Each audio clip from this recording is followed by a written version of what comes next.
¿Qué tal? Es un gusto recibirles en Economía y Mercados, Objetividad e Inteligencia Productiva en el especial de alto nivel. Y vamos a tratar el interesante tema para analizar qué es lo que viene originando, ¿verdad?, tantos cambios en América Latina. Por supuesto, pues estamos nosotros como la parte o donde termine de abajo para arriba o de arriba para abajo, donde comience América Latina directamente, aunque estemos involucrados en América del Norte, pero creo que es un aspecto muy amplio que trataremos de condensar para ver en este vaivén de estos aspectos cíclicos, ¿verdad? Sabemos que hay muchos temas, mucha comentología, mucha opinología y muchos aspectos que, lejos de hacer un análisis profundo o por lo menos ver aspectos analíticos, comparativos, que puedan darnos un margen de análisis objetivo, pues se diluyen con este tipo de situaciones, de marcar como si los cambios en algún país fueran totalmente catastróficos o fuera algo malo, sin considerar si lo que venía siendo estaba peor o estaba mejor, o si los resultados que están presentando para hacer esos cambios están motivando esa urgente necesidad. Entonces trataremos de compensarlo. Estamos esperando el enlace con el diputado Raúl Bonifaz y tenemos también como analista invitado, que usted ya conoce su capacidad también en este sentido, al doctor Víctor Fabián Rumaya Farrera, que es presidente del Instituto de Estudios Avanzados de Administración Pública, pero además es un consumado analista político profundo en estos temas y que me da muchísimo gusto nos acompañes.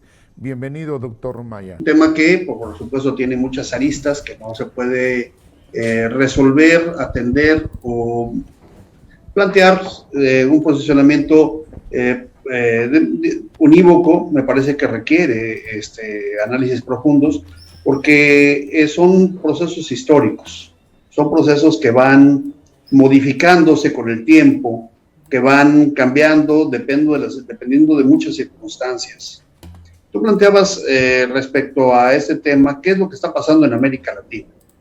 Y si nos ponemos a leer y a analizar a los escritores, digamos, latinoamericanistas, en México hay muchos, fíjate, hay gente muy interesante y hay escuelas muy importantes que han trabajado el tema de América Latina desde hace muchos años. El Colegio de México, por ejemplo, tiene estudios muy interesantes, estudios avanzados sobre América Latina. La UNAM tiene no solamente estudios de América Latina, sino además tiene posgrados en América Latina.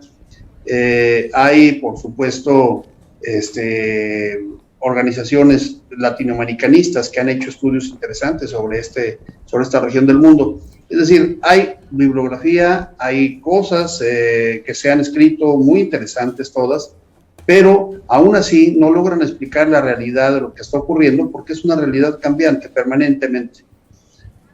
¿Qué es lo que está ocurriendo en América Latina? Por supuesto no tenemos la palabra unívoca y la respuesta absoluta, pero yo quisiera más bien plantear cuáles son los elementos que han provocado que en América Latina se estén dando estos cambios. Y voy a mencionarte tres que me parecen de gran relevancia.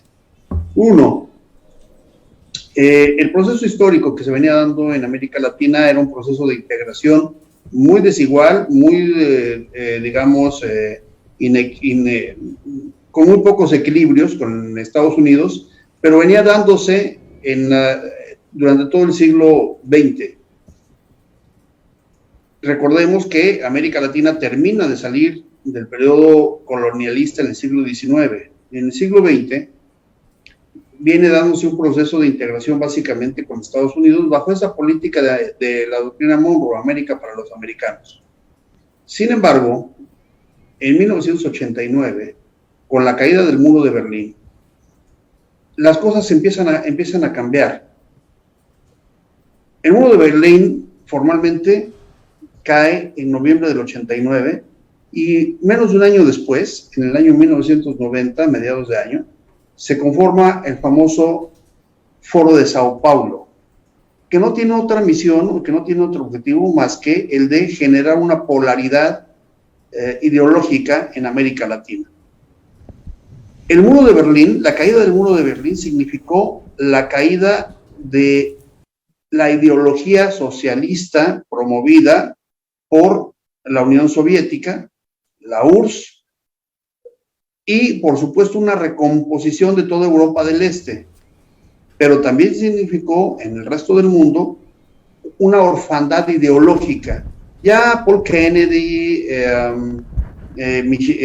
Francis Fukuyama hablaban justamente del fin de la historia o de la orfandad teórica, digamos, de los referentes socialistas que generaban esta bipolaridad en la que se encontraba el mundo dividido en el siglo XX hasta 1989. Y a partir de ahí, de ese hecho histórico, empieza a haber una recomposición en América Latina.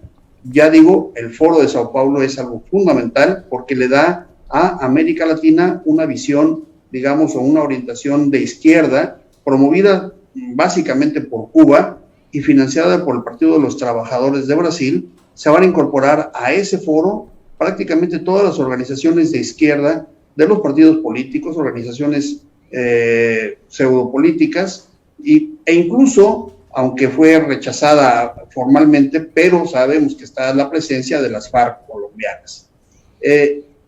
Este foro va a polarizar y va a dar una línea de organización estratégica para América Latina, y ese es un elemento fundamental. El otro elemento tiene que ver con el agotamiento del modelo neoliberal globalizante, que impuesto o promovido por el consenso de Washington en los años 90, justamente como una reacción a la caída de la bipolaridad y una propuesta de un nuevo orden mundial, plantea, digamos, la globalización, la apertura comercial, y eso ha dado muy buenos beneficios a cierta parte y a cierto grupo social.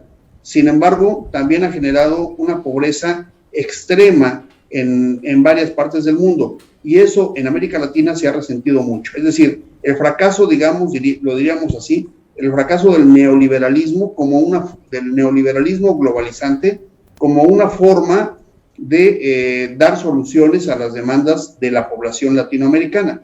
No quiere decir que el liberalismo como tal, como concepto democrático, sino el neoliberalismo globalizante, este modelo que fue impuesto o que fue propuesto en los años 90 en América Latina y en el resto del mundo, pero que básicamente en América Latina se instaló.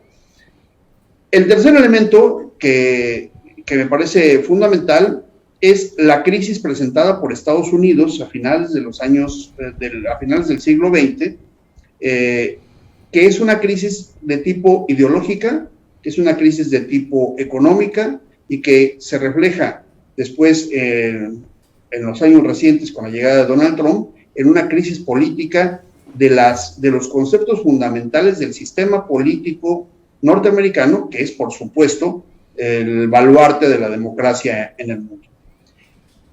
A partir, Estados Unidos entra en crisis al final de los años del siglo XX, lo sabemos, es rescatada económicamente con un crecimiento espectacular a principios del siglo XX, pero el ataque a las Torres Gemelas genera una nueva forma de entendimiento de los Estados Unidos que le va a generar al interior de la propia sociedad de Estados Unidos una tendencia al aislacionismo, que va a ser muy bien capitalizada por Donald Trump y que se va a convertir, digamos, en su discurso político, y esto va a generar que Estados Unidos se empiece a abandonar organismos internacionales que fueron creados después de la Segunda Guerra Mundial, que son de comercio, organismos políticos, o sea, por ejemplo, el abandono o, digamos, la declaración de no financiamiento de la OTAN, por ejemplo, es un debilitamiento de un órgano político militar muy importante que daba la polaridad en el mundo, y que Estados Unidos con Donald Trump declaró justamente que no lo abandonaba, pero sí dejaba de subsidiarlo.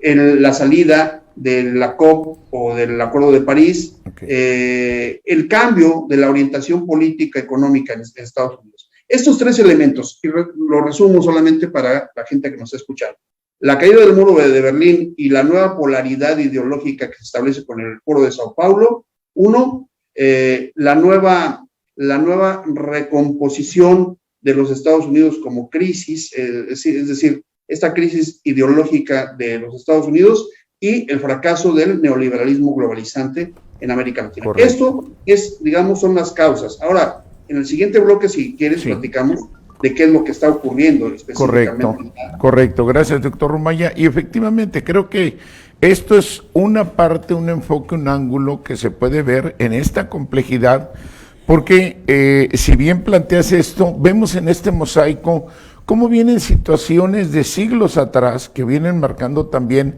la presencia de ese colonizaje. Por mencionar nada más tres cosas en el tiempo, dentro de varias más que hay. El aspecto de las islas estas del Guano que tenemos aquí en el Pacífico, un poquito más de 1,000 kilómetros, pues se quedó Francia con ellos, ¿verdad? Así sea un mini espacio, se quedó, al final de cuentas... Hablando de la isla Clipperton. Clipperton, efectivamente, la isla del Guano. Y luego, pero vemos la injerencia ahí, y ya no hay para atrás, ¿verdad? Fuera de toda la historia, entre la fábula y la realidad. Luego vamos... Las Malvinas también es otro aspecto que a principio y final de cuentas todas quedan en un jurado europeo, que pues no queda tan difícil saber a quién le van a dar la razón, y en todas pues ha estado esa misma situación. Aparte de las Malvinas, que ahí se vamos a meter otro punto, porque estos cambios en América Latina, viajando en el tiempo, vemos ahorita también vigente la Guyana Esequiba o Guyana del Esequibo. Exactamente vemos la parte que le pertenece a Venezuela, pero por los intereses que ya sabemos siempre sobre sus recursos, este país que creo es un país cooperativo, algo así muy curioso su nombre, la Guyana, la normal, porque está aparte la inglesa y la francesa, ¿verdad? La que nos dejaron aquí. Entonces, ese grupo también está entre que Europa que va a decidir, y mientras los Estados Unidos ya están con la Exxon y otras empresas más, ya están sacando el petróleo. Por acá está el dilema, por acá dicen que lo debe resolver Europa. Entonces creo que este sentir también se suma a través de los años, todo ese sentido de explotación de los recursos, porque no hay que darle vuelta. México también, no solo es que hayamos perdido la mitad del territorio, sino que vemos un fenómeno también natural, doctor Maya. Vemos la gran riqueza de recursos y biodiversidad que tiene América Latina. Somos grandes productores, no solo de plata, que México sigue jalando y jalando y jalando, y que todavía no ha sido tiempo de beneficiarnos en la realidad económica. Pero en oro resulta que toda la secuencia de países, hasta actualmente Cuba acaba de descubrir unas vetas extraordinarias, bueno, todos estamos con oro, Bolivia, Honduras, o sea, donde le busquemos, Perú, donde vaya tenemos mucho oro. Aparte de eso, estamos viendo las condiciones no solo de litio, no solo del petróleo, donde están las reservas más grandes. Entonces, vemos esa polaridad. En todas siempre está la presencia, la injerencia del poder extranjero. Está los Estados Unidos, y el que no se acopla con él queda en la lista de los malos, ¿no? O terroristas, o la lista negra, etcétera. Quien queda completamente, y si se pudiera hasta dolarizada la economía, dominada al máximo, entonces en la lista buena. Caso concreto, ¿qué está pasando ahorita? Colombia. Estamos viendo las situaciones en años, todo lo que está pasando en su sociedad, y fuera de las notas generales no hay ningún señalamiento de estos organismos, de estos países europeos o de Estados Unidos. Ahí la lleva en la libre. Chile, lo que está sucediendo ahorita, que ya tuvo ese cambio, pero un par de años antes, todas las cuestiones que hicieron contra su propio pueblo. Entonces, ese tipo de situaciones es lo que creo va marcando. No quiere decir, concluyo en este punto, doctor Maya, todos los cambios que se están marcando hacia la llamada izquierda, porque lo veo muy simple esa definición, no podemos decir que derecha e izquierda, ¿no? Nada más, pero por dar un simbolismo. Lo que está marcando, como bien señalabas, derecho, capitalismo, o globalización, todo ese tipo de situaciones, neoliberalismo, en fin, que lo marcamos a la derecha, ahorita está teniendo ese gran cambio. Se está viendo en Honduras, se está viendo en Nicaragua, se está viendo en El Salvador, se está viendo en Bolivia, el jaloneo aún ahorita que resurge en Perú, el jaloneo que resurge en Ecuador, lo que ya pasó en Chile, lo que está en Argentina y está por venir en Brasil, lo que ya pasó en México. Pero todo eso que llamamos tampoco puede ser quedado en la izquierda.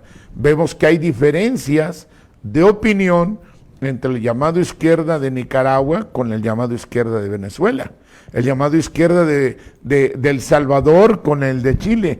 Estamos viendo esos cambios y como que ahí nos exige, ¿verdad?, profundizar qué son esas situaciones que marcan en un derrotero que podríamos en términos generales decir a la izquierda, esos cambios que serían, concluyo, más bien que todo esto pasado se ha traducido en grandes índices de pobreza, ha crecido el analfabetismo y con eso pues estamos hablando en términos generales muy grave, con la salvedad que los llamados países en la lista negra de Estados Unidos, que trae con un bloqueo brutal y por lo tanto problemas en su economía, en todas sus finanzas, resulta que ellos van al revés, están alfabetizando más a su población registrada ahorita y le están dando más alimentación. Creo que es muy, muy interesante, ¿verdad? Adelante, doctor Maya. Pues mira, ya decía yo, justamente hacía yo un recuento de los 3 elementos que me parecen fundamentales. No son los únicos, pero son, digamos, los más importantes que están influyendo en el cambio de América Latina a finales del siglo XX y principios del siglo XX. Pero ahora, ¿cómo se está transformando esos elementos en una realidad sociopolítica? Los llamados gobiernos de izquierda tienen, me parece a mí, una dualidad. Se dicen de izquierda, pero en realidad no son gobiernos de izquierda, en realidad son gobiernos populistas.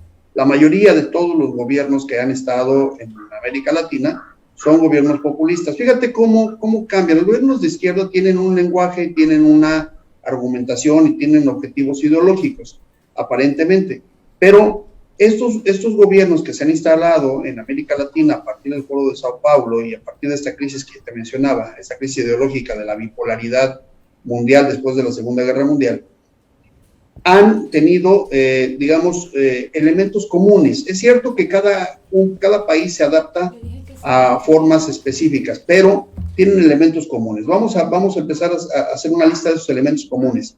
La primera, el discurso que manejan es un discurso antidemocrático. No es un discurso institucional democrático, al contrario, están destruyendo las instituciones democráticas, porque creen que esas instituciones democráticas son las instituciones liberales. Ya no existe el ciudadano en el discurso. El concepto de ciudadano ha sido suplantado por el concepto de el pueblo. El concepto de sociedad no existe en ese discurso. Es el concepto pueblo. El concepto pueblo es un concepto globalizante para ellos. Es un concepto, digamos, que sirve para todo, pero no con una categoría analítica de la integración de las personas a una sociedad. No, ya no se ve así. El concepto de desarrollo que digamos, se instauró en el pensamiento latinoamericano durante el siglo XX, hoy es sustituido por el concepto de bienestar.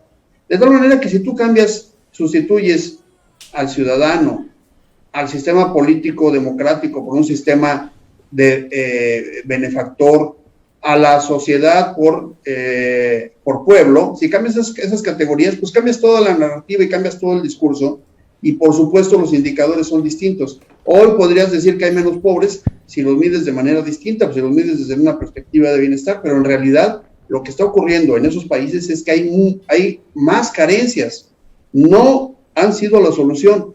¿Y cómo se está viendo? Fíjate, no solamente esos gobiernos de izquierda o de pseudo izquierda están encontrando una respuesta de la sociedad. Yo sí rescato el concepto de sociedad, y del ciudadano también rescato el concepto del ciudadano.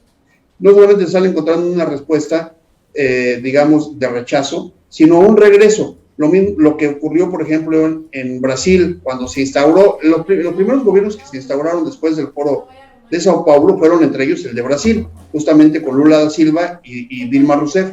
Bueno, pues la población, cansada de la corrupción, cansada de la pobreza que se generaron por esos gobiernos, dio una vuelta a lo que hoy se llaman gobiernos de derecha, y cayeron en gobiernos de derecha que son también depredadores, por supuesto. Y lo mismo está ocurriendo en Argentina. Después de que llega la izquierda a Argentina, hoy en las elecciones intermedias, la gente se fue a la derecha. ¿De qué nos habla esto? Pues a mí me parece que lo que nos está diciendo es que hay una ausencia de conceptos ideológicos y hay un rescate de conceptos de identidad. Es decir, en el discurso de la izquierda se encuentran no los conceptos ideológicos tradicionales, sino los conceptos de identidad. Por eso se rescata mucho el indigenismo, por ejemplo, porque el indigenismo otorga identidad. Por eso se rescatan los conceptos culturales, porque los elementos culturales otorgan identidad, no ideología, no conceptos políticos, sino identidad de pueblo, no identidad social, no identidad democrática, no identidad ciudadana, sino identidad de pueblo. Y lo que interesa a esos gobiernos es que hay una identidad de pueblo, porque si hay una identidad de pueblo no hay competencia política. Es un pueblo que está esperando que el gobierno le resuelva todo, una especie de totemismo, ¿no? O gaullismo del que hablaban los europeos. Bueno, este mesianismo que dicen algunos de manera especial, totemismo o gaullismo o autoritarismo, diríamos, desde una categoría política. Bueno, el pueblo se está acostumbrando o está buscando salvadores, independientemente más de la ideología, independientemente de izquierdas o derecha, buscan salvadores, y con un discurso adecuado se van con la derecha o con la izquierda, no importa. ¿Por qué? Porque ningún gobierno y ningún sistema está dando, ni de izquierda ni de derecha, se está logrando dar soluciones a los problemas reales que tiene la América Latina, que son problemas de pobreza, de subdesarrollo, de delincuencia, de una sociedad muy agresiva, muy violenta. Esos problemas no están siendo atacados, atendidos por ningún gobierno, ni de derecha ni de izquierda. Muy bien, doctor Omaya. Estamos ya para ir al corte comercial y regresando, pues ya le vamos a poner, ya le estás poniendo la cereza al pastel, como siempre, es correcto ese análisis, siempre exhaustivo para llevar, y es lo que debemos hacer. Entrar en esta segunda parte a ver lejos, ¿verdad?, de la parte política, como siempre debe ser para nuestro teleauditorio, que nunca hacemos en economía y mercados nada que vaya a inclinarse una izquierda, derecha, centro, arriba, abajo, en medio. Este análisis siempre objetivo, como siempre dialogamos con el doctor Omaya, y regresando a este tema de qué vienen marcando los de veras grandes y sensibles cambios en América Latina. Vamos a tratar de ponerle estos puntos comparativos para que siempre usted saque la mejor opinión. En un momento más regresamos a Alto Nivel de Economía y Mercados. Torre BP Médica.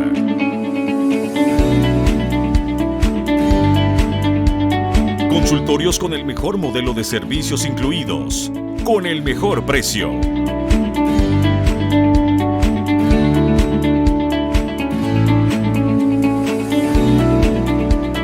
...200 espacios de estacionamiento... ...modernas instalaciones de vanguardia...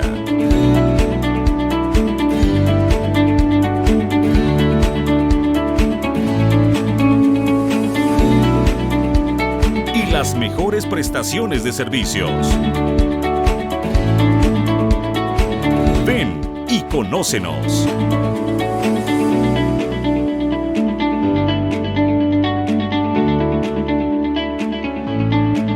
Torre BP Médica, en Plaza Vía Park.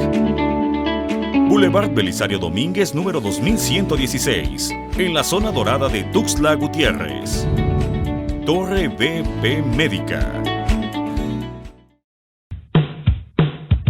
En Simonetta nos estamos preparando para poder atenderte muy pronto. Porque te extrañamos y sabemos que tú también a nuestros cafés y otras delicias. Reabrimos nuestras puertas con las medidas sanitarias necesarias para que disfrutes de nuestros desayunos, snacks y la mejor repostería y panadería con tu bebida favorita sin ningún riesgo. Ven y disfruta. Nosotros te cuidamos.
¿Qué tal? Ya estamos en este interesante tema sobre qué vienen marcando los sensibles cambios en América Latina. Ya estamos en línea resintonizando con el diputado Raúl Bonifaz Mohedano, que es un hombre que realmente, además de su materia legislativa, se ha caracterizado por su presencia en la materia económica, además de los aspectos sociales, y en una mesa pareja con una gran convocatoria con organismos empresariales.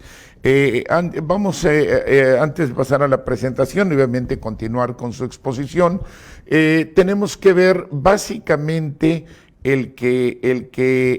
las estadísticas y datos que habíamos escuchado en la primera parte, tenemos que verlas de una manera muy comparativa y analítica y objetiva. ¿Por qué? Porque si bien es cierto, hay deficiencias con los países, también hay que ver sus causas, no solo el efecto. Y países como el caso de Venezuela, aquí no venimos a decir que ningún régimen sea bueno o malo, solo venimos a analizar que países como Venezuela o el aspecto de Nicaragua, por llamarlo así, o Cuba, que se menciona, pues sí, tienen un efecto de estas situaciones difíciles, aunque tienen otras ventajas que otros países no, como es la educación y la alimentación, la tienen mejor que otros países, ¿sí?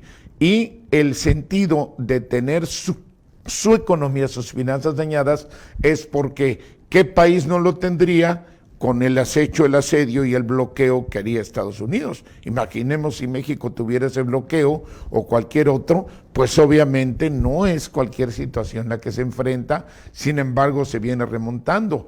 El aspecto de México que viene dando, por el caso de la LALC, tenemos ese liderazgo de Latinoamérica y el Caribe, y podemos tener algunos otros detalles. Por ejemplo, el aspecto de la alfabetización casi está equilibrado entre Venezuela y México, pero si vemos Nicaragua resulta que está mejor que nosotros, y si vemos Cuba está mejor que nosotros, o si vemos la gasolina, algunos de ellos están mucho mejor que nosotros. Es una situación donde debemos ver sustancialmente las causas con los efectos, y para ello paso la palabra, diputado Raúl Bonifaz, y qué gusto que estemos ya resintonizando y nos acompañes. Bienvenido. Buenas tardes, una disculpa, hay problemas de conectividad, me encuentro en el Congreso de Chiapas. Correcto. Saludo con mucho afecto a Rafa, al doctor Rumaya. Gracias. Y a todos los que están siguiéndonos a través de las diferentes redes digitales. He escuchado con mucha atención al doctor Rumaya, con el respeto de siempre, lo escucho, pero no coincido con gran parte de lo que señala el doctor, y voy a hacer alguna referencia, Rafael, con el respeto de siempre, y también doctor Rumaya. En 2014, en el mundo, y sobre todo en América Latina, se planteaban los desafíos que venían para América Latina entre dos proyectos que se estaban disputando, antagónicos, lo sabemos: el neoliberalismo, con una propuesta de concentración de la riqueza en pocas manos, y la devastación social. Lo vivimos en muchos países de América, y la devastación ambiental. Y por otro lado vienen otras fuerzas políticas, que es la nueva izquierda, son las nuevas izquierdas progresistas, nacionales, populares, que desde el inicio del siglo XXI fueron presentando una luz, una alternativa que consiguió de alguna manera mejoras efectivas en términos de redistribución económica y ampliación de derechos para las sociedades latinoamericanas. Sobre todo, hay que recordarlo, las sociedades latinoamericanas son las más desiguales del planeta. Entonces, tras más de medio siglo de existencia del neoliberalismo, el neoliberalismo se enfrenta a una crisis que es también una crisis de ideas, de expectativas y horizontes. Y en 2020 todos los mitos neoliberales saltaron por los aires en un momento en el que la gente necesitaba afrontar una situación extremadamente dramática por la pobreza que se daba. ¿Y qué hemos visto? ¿Qué hemos visto en estos años? La gente se hartó de las políticas neoliberales, ¿sí? La gente quería un Estado más vigoroso, más eficiente, donde se sintiera más el calor humano para contrarrestar precisamente los efectos perversos del mercado, que cada vez pesaba más en las sociedades latinoamericanas, que, como dije hace un momento, han sido son las sociedades más pobres, ¿sí? Y ahí es cuando la gente empieza a decir: ya basta, queremos menos desigualdad y queremos más derechos. Y ahí es precisamente en donde es la propuesta de Andrés Manuel López Obrador, que permite el retorno al poder de un proyecto nacional popular, y un proyecto en donde la primera visión, la primera responsabilidad de este gobierno son los más pobres. Y viene después Argentina, y viene después Bolivia, y viene después Perú, y hoy lo vemos, ¿sí? Hoy lo vemos de nueva cuenta en la elección que acaba de ganar en Chile este joven electo Gabriel Boric. ¿Qué es lo que pasa? Este joven también, en una sociedad como la chilena, ¿sí?, donde la derecha había estado cada día más aprisionando a este país, surge un nuevo liderazgo juvenil. Un joven de 35 años logra atraer a las clases populares más necesitadas, y junto con un grupo también de jóvenes estudiantes que desde 2011 sembraron Chile y ponen hoy en descubierto que el neoliberalismo ya está fallando. Entonces, esta posibilidad de nuevo, esta esperanza de millones, en el caso de Chile, de chilenos, de acceder a una educación superior mejor, a mayores colegiaturas, a tener una mayor un mejor sistema de salud, tener mejores posibilidades para el retiro, nos lleva hoy en esa elección que hubo en Chile a pensar que en América las izquierdas son la esperanza de las grandes sociedades desiguales. Y perdón, Rafa, y sobre todo, y con una gran presión, como tú lo señalabas, de los Estados Unidos. Correcto, muy bien. Doctor Rumaya, brevemente en esta tesitura, y quisiera terminar lo que comentaba, así como está en Chile, que yo indistintamente digo de la edad, sí efectivamente la tendencia lo marca, porque si vemos, Piñera traía también esa situación de una desigualdad enorme. Chile bajó de ser ese gran ejemplo de economía que solo fue ficticio en los últimos años. El caso de Argentina, concretando, Macri hizo lo peor de endeudar a un país a escala mundial. El error que dijo el Fondo Monetario, la inflación tan enorme que le deja al actual presidente de Argentina, pero aún así con unos dígitos mayores los había traído también el caso anterior de Macri en Argentina. Entonces estamos viendo en esto que coincide, que traen cuadros verdaderamente más difíciles, países que además no fueron incomodados por Estados Unidos ni por la Unión Europea, y el mismo caso sigue siendo en Colombia. Entonces, sí vemos ahí esa inclinación básicamente en resultados de que le cargan mucho al llamado de izquierda cuando la herencia se le está dejando el llamado de derecha. Doctor Rumaya, adelante. Bueno, diputado Raúl, buenas tardes, buenos días todavía, me da mucho gusto saludarte y compartir este espacio. Yo dije justamente en la primera parte, no sé si se escuchó, justamente que todo lo que está ocurriendo es resultado del fracaso del neoliberalismo globalizante. Eso sí me queda absolutamente claro y lo puse como una de las causas fundamentales de lo que está ocurriendo. Lo que no quiere decir, o sea, en esa parte coincido con Raúl, con nuestro amigo Raúl, creo que lo ha dicho muy claramente, coincido con él en esa parte. Lo que no coincido es que esto esté siendo la solución para América Latina. Tampoco lo es expectativa, pero terminaron perdiendo las elecciones y terminaron siendo rechazados por el gobierno. No estamos diciendo que la solución que tiene hoy Brasil sea extraordinaria. Lo que yo estoy haciendo es analizar el fenómeno, es decir, cómo las sociedades están rechazando también posteriormente a los gobiernos de izquierda, como ocurrió también en Argentina. No sé si ocurre en los demás países. Hoy, en América Latina hay 12 países gobernados por la izquierda, con una gran esperanza, es cierto, una gran esperanza que las cosas cambien, y con un gran fracaso del neoliberalismo, lo cual no garantiza de ninguna manera que las condiciones estén cambiando positivamente para la sociedad. Esa es la verdadera crítica.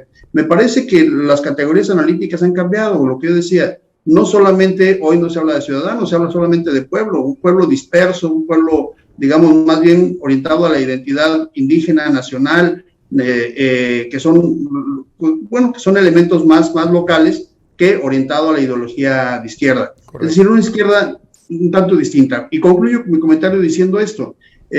La sociedad lo que hace es que está reaccionando ante este cúmulo de corrupción y de abusos que existieron en el neoliberalismo. Es cierto, eso es absolutamente cierto. Pero la solución que se está dando no está resultando buena medicina para América Latina. Correcto. Gracias, doctor Rumaya. Yo quisiera, antes de pasar la voz al diputado, quisiera enfatizar nuevamente en esto, lo que mencionas, doctor Rumaya. Argentina, nos estás comentando que ya como si hubiera estado la decepción de la parte del actual presidente, como que cambiaron del anterior, y no, yo insisto en esto. El análisis de la causa con el efecto. Mauricio Macri, el anterior, el inmediato, el del liberalismo, vamos a definirlo como el de derecha en general, fue el que hizo la deuda más grande en la historia, no solo de Argentina. A nivel escala mundial, lo que hizo el Fondo Monetario Internacional a unas semanas de irse de un gobierno, le puso el yugo de la sobredeuda. Algo que ahorita Argentina no puede caminar. Entonces, este sentido que tiene ahorita el presidente Fernández, sencillamente a cualquiera le pasaría. ¿Qué sucede si llegan y lo dejan sobreendeudado? Ni siquiera puede pagar, tuvo que renegociar lo que él no puede y le están poniendo una traba que no puede mover las finanzas del país. Entonces ese no es resultado del presidente Fernández, el actual llamado de izquierda, es la herencia todavía de esa sobreexplotación que le dejó. El Fondo Monetario Internacional hizo 50 y tantos mil millones de dólares lo que le ofreció, de los cuales creo que llegaron poco más de 40 mil millones a Argentina. De ese dinero, mucho ni siquiera nada más se registró en Argentina, se fue para otros lados y lo dejaron endeudado, una deuda que no puede pagar. Entonces, si vemos eso, la inflación que tiene tan alta Argentina, porque es muy alta, se la deja también Mauricio Macri. Inclusive, unos años antes de que saliera Macri, todavía había, creo que un par de dígitos peor la inflación en Argentina. Eso es a lo que yo voy. Si checamos, Fernández ahorita solo tiene la reacción, el efecto de lo que hizo Mauricio Macri. Entonces, creo que no queda el que se le aplique al señor lo que le causó el otro. Eso sería básicamente mi observación. Adelante, diputado. Bien, adelante. Entonces, ¿qué quiero decir con esto? Que hay la gran esperanza, sí hay la esperanza de millones de personas. Los países que integran la Alianza del Pacífico las personas que integran la Alianza del Pacífico son aproximadamente 230 millones de personas que hoy van a vivir con esa esperanza ante la llegada de gobiernos de izquierda. Y yo vuelvo a meterme en el tema Chile, porque es el tema reciente, ¿sí? Entonces, ¿qué estamos viendo en Chile? ¿Sí? En Chile estamos viendo un cambio generacional, un cambio en donde se consolida un proyecto de jóvenes líderes, Rafa, que se han venido ellos impulsando desde hace varios años a través, en el caso de Chile, con movimientos estudiantiles, llegaron al poder. Como decíamos al principio, es muy difícil concluir, es decir, ese no es un tema que se pueda concluir. Esos son temas históricos, están cambiando. Yo lo que he dicho ahora es las causas que han generado una recomposición sociopolítica en América Latina y, por supuesto, como resultado, una recomposición del modelo económico. Las cosas están cambiando, efectivamente. Hay una gran esperanza de la población en que estos gobiernos, yo no los calificaría de izquierda, sino ni progresistas. La verdad es que a mí me parece que su agenda queda mucho a deber, en realidad, con lo que es la izquierda y con lo que es una agenda progresista. Sin embargo, pues estos gobiernos que llegan, más bien yo diría que son gobiernos populistas, que están llegando, pues están generando mucha esperanza en la población, es cierto, y creo, y tienen la obligación de dar resultados, y esperamos que den resultados. Yo, por supuesto, todos queremos que den resultados, pero sí le falta todavía, a pesar de, digamos, de esta llegada de estos grupos, le falta que América Latina tenga proyectos más intensos, más profundos, porque es cierto, es un territorio con muchos recursos. Sin embargo, todavía falta que América Latina se ubique en el espectro geopolítico internacional, porque lo que no mencionamos hoy, por ejemplo, no hemos mencionado, es, por ejemplo, la prevalencia de este grupo fortaleciéndose en China, por ejemplo, ¿no? El factor China está siendo un efecto, digamos, disruptivo en América Latina, y no se ha mencionado, porque se cree que todo el movimiento viene de abajo, y no es cierto. El pueblo se mueve con una gran esperanza, con una gran posibilidad y con un gran hartazgo de lo que ha ocurrido, pero también se mueve a partir de estímulos que están dando grupos, élites, que están, élites de izquierda, es cierto, élites, digamos, conceptuales, ideológicas, que están dando a esta población de América Latina, no estoy hablando solo de México, de América Latina, una gran posibilidad, una gran esperanza. Yo espero que esto ocurra de manera positiva. Chile es una esperanza para América Latina. Este grupo de jóvenes que está llegando, excelente, todos lo felicitamos, pero lo que sí vemos es que si siguen atados a conceptos que no otorgan, no generan, digamos, libertades y no permiten el desarrollo, están destinados a quedar a deber. Ese es el problema, ¿sí? Esperamos que sí, efectivamente, den soluciones, pero Okay. Yo sí creo que, por ejemplo, casos como Nicaragua, Venezuela, bueno, el propio México no está resolviendo los problemas que la sociedad pide. Correcto. No solamente económicos, los problemas sociales, delincuencia, inseguridad, falta de empleo, falta de fomento a la productividad. Es decir, los problemas son diversos, no es solamente ideológico. Es correcto. Es correcto, doctor Rumaya. Muy bien, estamos llegando al final, porque realmente, como dijimos al inicio, es tan amplio esto que el tiempo se nos va como agua.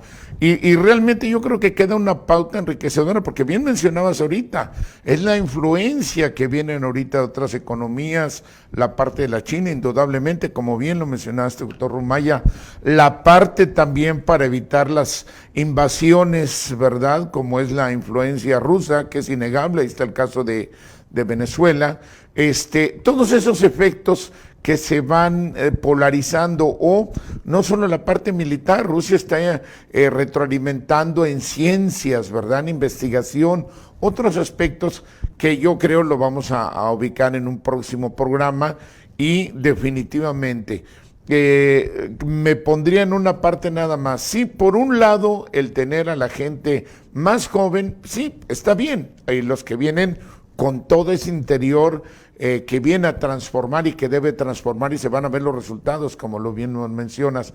Pero por el otro lado, no es el sinónimo nada más de decir joven ya es cambio. Y yo insisto, los hemos tenido aquí en Tuxtla Gutiérrez, los hemos tenido aquí en el Congreso de Chiapas, ¿verdad? Y que nos han dicho el más joven, y dice uno, pues qué bueno, la oportunidad, pero solo la juventud no dio el resultado. Ese tipo de situaciones yo creo que se van a ver en la conjugación de lo que vaya a concluir. Así es que salimos en esta parte viendo que no nos alcanza el tiempo para sacar un matiz tan interesante, tan polarizado, de tantos elementos que influyen para esos cambios, como bien lo mencionaste, doctor Rumaya.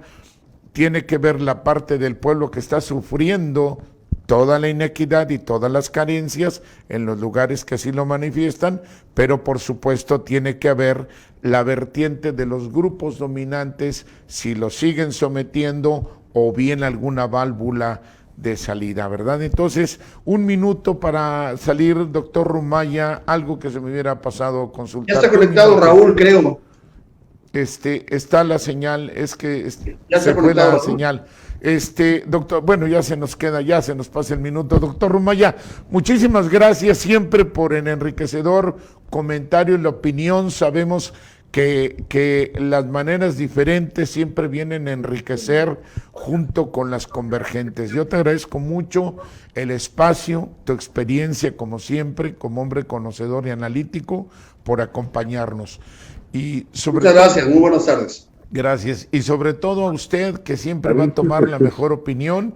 Ya estaremos en otros programas de alto nivel de economía y mercados para podernos sumar a todos los elementos que usted tenga y poder comprender mejor el entorno, y no sean solo las difusiones, las llamadas noticias falsas que nos estén marcando qué debemos de pensar. Debemos de tomar el mosaico de todos los lados para saber considerar, y no que nos vengan a decir quién es el malo de la lista o quién es el bueno de la lista. Siempre su opinión es la mejor. Denos un like, ¿verdad? Denos un me gusta, la campanita en YouTube, suscríbase a nuestro canal en YouTube, y lo esperamos en el próximo programa de Economía y Mercados Alto Nivel. Felicidades, hasta pronto.